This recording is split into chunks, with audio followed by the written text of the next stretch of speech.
What do internal tensions at McLaren reveal about the true nature of Lando Norris overtaking Tsunoda in Abu Dhabi? And how did the FIA, far from hiding evidence, unleash an emotional and strategic storm within the British team? Rarely in the recent history of Formula One has a maneuver on the asphalt carried as much symbolic, emotional and technical weight as the one that occurred on lap 23 of the 2025 Abu Dhabi Grand Prix. It was not a simple racing action. It was the turning point that sealed a championship, fractured relationships and forced the FIA to speak out with unusual forcefulness. And it all started with two protagonists who until that moment seemed to be on completely different levels of the championship. Lando Norris, world leader, and Yuki Tsunoda, recently promoted to Red Bull after Lawson's failure. After a pit stop, Norris came out right behind Tsunoda, encountering an unexpected obstacle. Red Bull, aware that Norris needed to advance quickly to maintain his title chances, ordered Tsunoda to defend aggressively. The radio picked up a cold, precise response from the Japanese, "I know what I have to do."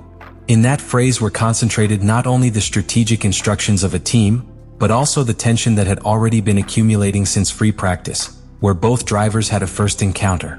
Upon reaching the long straight between turns 5 and 6, Norris prepared to overtake using DRS. But Tsunoda wasn't going to make things easier. He made multiple movements to block the wake of the McLaren, in a clear attempt to break the slipstream and avoid overtaking. That's when the tension exploded. Norris goes inside. Tsunoda, in an extreme maneuver, changes direction again to the left, leaving his rival with no space.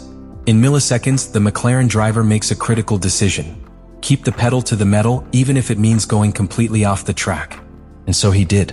The four wheels of the McLaren crossed the white line that delimits the circuit. But the overtaking was completed. Norris overtook Tsunoda and held the position. From the wall, absolute silence. In the race direction cabin, chaos. Two investigations were opened immediately. One on Tsunoda for a defense that could violate the technical regulations, and another on Norris for gaining an advantage by exceeding track limits. But this is where modern Formula One comes into play. It's not just about what the eyes saw, but what the data says. And the marshals had access to everything. Telemetry, onboard cameras, GPS, acceleration sensors, trajectory changes analyzed to the millimeter. The verdict was as technical as it was political. Tsunoda was penalized 5 seconds and 1 point on his super license for making more than one change of direction. And Norris completely exonerated. The official reason: he was forced to leave the track. The stewards argued that, without Tsunoda's illegal movements, the overtaking would have occurred within the circuit limits. And on that point, the FIA regulations are clear. If a driver is forced to leave the track due to someone else's maneuvers, he is not considered guilty of gaining an advantage. The decision seemed to end the debate. But it wasn't like that. Because the controversy immediately moved to the offices, to social networks, and above all, to the heart of the McLaren team itself. What for some was an epic championship play, for others was the beginning of a storm that has not yet ended. What happened after the Abu Dhabi Grand Prix was as explosive as the overtaking itself. The official FIA resolution was immediate, public and backed by detailed technical evidence. But that didn't stop a parallel narrative from starting to take hold. A story that was not born in the paddock, nor in the stewards' offices, but on the internet. On YouTube channels, Reddit forums and anonymous accounts on X, formerly Twitter. And that story spoke of an alleged conspiracy, of hidden images, of material that the FIA would have deliberately censored to protect Lando Norris. It all started with a 37-second video that went viral in a matter of hours. An alternative angle of Norris overtaking Tsunoda, captured from a circuit security camera, which showed the exact moment the McLaren left the track. Nothing new. That scene had already been seen dozens of times. But the title of the video and its biased editing suggested that this image had not been shown during the official broadcast, which by the way was false. From there, the snowball effect was unstoppable. Content that spoke of censorship, covert corruption, and an alleged alliance between the FIA and McLaren to favor the new world champion multiplied. Some even claimed that there was a second data file that was never shown to the public.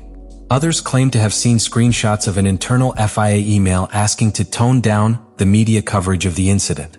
None of those claims were verified. None had a reliable source. But that didn't stop hundreds of thousands of fans from starting to doubt. Because in today's world of Formula One, technical truth coexists with emotional narrative. And that narrative in this case was explosive. The FIA, for its part, remained silent for several hours. Not because I had anything to hide, but because I knew that officially responding to a viral disinformation campaign could do more harm than good. It was then that some accredited journalists came out to publicly deny the theories, directly citing the documents from the commissioner's technical report. The complete file included onboard recordings, telemetry, analysis of the GPS positioning system, top speeds and angular directions in the key seconds of the maneuver. Everything had been evaluated, discussed and resolved based on international regulations. However, doubt had already been sown. Even within McLaren, some members of the communications team began to receive threatening messages. The media pressure was so intense that during a subsequent interview, Zak Brown himself was asked about the hidden images. His response was as forceful as it was ironic. "If you have new images, send them to us. We saw everything. And the FIA too." But the question that remained hanging in the air was not whether the images were real or fake. That part was clear. The disturbing thing was why so many fans were willing to believe in a conspiracy without evidence. And that opened a new debate. How much of today's Formula One is governed by perception rather than facts? And how much does the internet narrative weigh when even data is not enough to stop a false story? The controversy over hidden images was not only a viral anecdote. It was a symptom. The symptom of a new era where social networks not only amplify emotions, but can shape the reality of an entire season. And in the center of that storm, Lando Norris was left. A legitimate champion in data, but disputed in the public conversation. From the outside, McLaren was the perfect example of modern efficiency. A resurgent, technologically dominant team with a strong driver lineup. The MCL39 had been designed as an aggressive evolution. Every component of the car had been optimized, every technical decision validated by advanced simulations. But no wind tunnel or CFD can predict the human dynamics that emerge when competing for a world title. Norris overtaking Tsunoda not only changed the external narrative of the championship. Internally, it exposed cracks that had remained contained during an extraordinarily successful season. Until that moment, the tension within the team was latent but controlled.